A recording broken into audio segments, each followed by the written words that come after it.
utos ng Diyos, ang sabi sa First John, hindi ako nagkakamali, may utos ng Diyos at may utos ang Diablo. Ano po? Dalawa lang yan. Kasi ang kaaway na mabuti ay masama. Kung ayaw mo sumunod, iba ang sinusunod mo. Hindi ka sumusunod sa utos ng Diyos, kaya nga, sabi ng ating Panginoon Yesu Cristo, kilala ng ating Panginoon Yesu Cristo yung kanyang mga tupa dahil sumusunod sa kanya. Kahit yung alaga mong aso, susunod sa yan kung alam niya, ikaw nag-aalaga. Hindi susunod sa ibang tao yan. Kaya tayo, mga Kristiyano, mga alagad ng Diyos, mga anak ng Diyos, susunod tayo sa utos ng ating Panginoon Yesu Cristo. Ang sabi niya, paano kung hindi sumampalataya? Tayo po ay parusahan. Dahil pagkatapos ng kamatayan na ito, ang sunod po ay paghuhukom na. 9:27 ng Hebrew. At kung paano itinagda sa tao mamatay na minsan, at pagkatapos nito ay paghuhukom. So kung hindi ka sumampalataya, parusahan. So kaya, hanggat may pagkakataon po tayo, sumampalataya tayo, at makinig sa kanyang mga salita. Ang nais ng Diyos, maligtas ang lahat ng tao. 1 Timothy chapter 4 verse 4:2. Gusto niya maligtas ang lahat ng mga tao. Ayaw niya may mapahama. Kaya nga ibinigay niya yung bugtong na anak eh. Ang sabi niya, gayon na lamang ang pagsinta ng Diyos sa sanlibutan, kaya ibinigay niya ang kanyang bugtong na anak. Kasi gusto niya lahat ng tao po ay maligtas at walang mapunta doon sa tinatawag na dagat-dagatang apoy na impyerno. Ito po, may kwento po ito eh. May isang tao nagtanong sa ating Panginoon sa Kristo. Ang sabi dito, at tinanong siya ng isang pinuno. So, ano to? May katungkulan to. Sinabi, mabuting guro, anong gagawin ko upang magmana ng walang hanggang buhay? Ang sabi sa 19, at sinabi sa kanya ni Jesus, bakit mo ko tinatawag na mabuti? Walang mabuti kundi isa, ang Diyos lamang. Talastas mo ang mga utos. Huwag kang mangangalunya, huwag kang papatay, huwag kang magnanakaw, huwag kang sumaksi ng hindi katotohanan.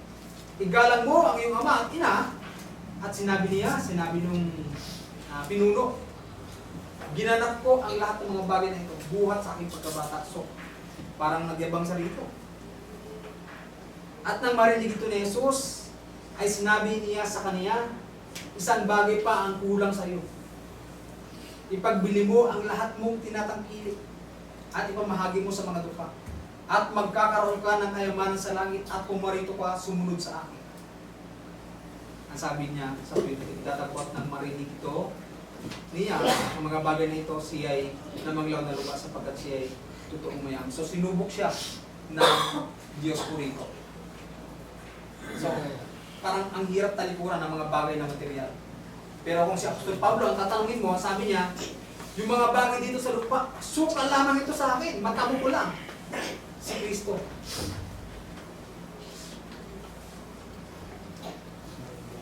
Hindi ko na po gano'n po kabahan dahil meron po tayong baptismuhan ngayong umagang ito at meron pa tayong isang tinatawag na speaker.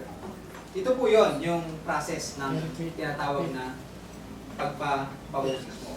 Kailangan mo makinig, sumampalataya, magsisi, at confess, at magpabautismo. May kulang pa dyan. Kailangan mo manatili doon sa huli. Pero natalakayan po natin yan na after mo magpabautismo, meron ka pang gagawin. Dahil ang sinabi nga po dyan, reviewin lang natin, dahil tinalakay ko naman ito ng nakaraang linggo, sa Mark 16, verse 16, kailangan mo manatili dahil after mo magpabautismo ay hindi ka paligtas nun. Maliligtas pa lang, ang sabi roon.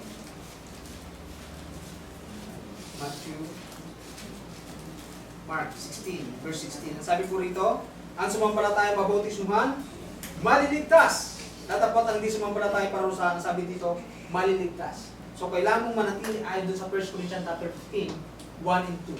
Ang manatili, ang sabi dito, kung matyagan ninyong iingatan ang mga salitang ipinangaral ko sa inyo. 1 Corinthians chapter 15, verses 1 and 2.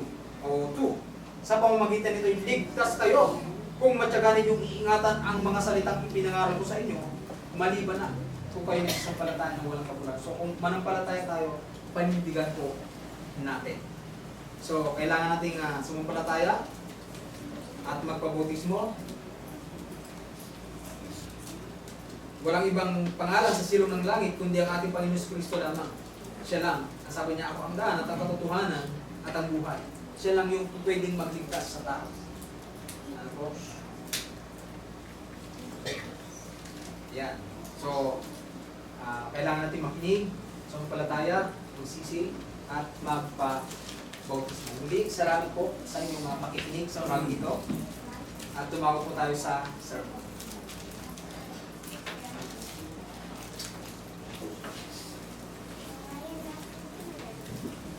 Salamat sa turang araw pinagsin ng Christ kung sabot.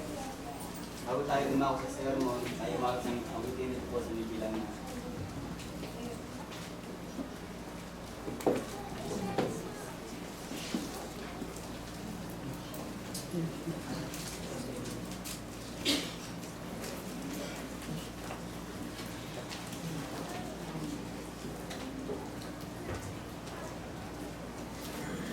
May bilang na 190.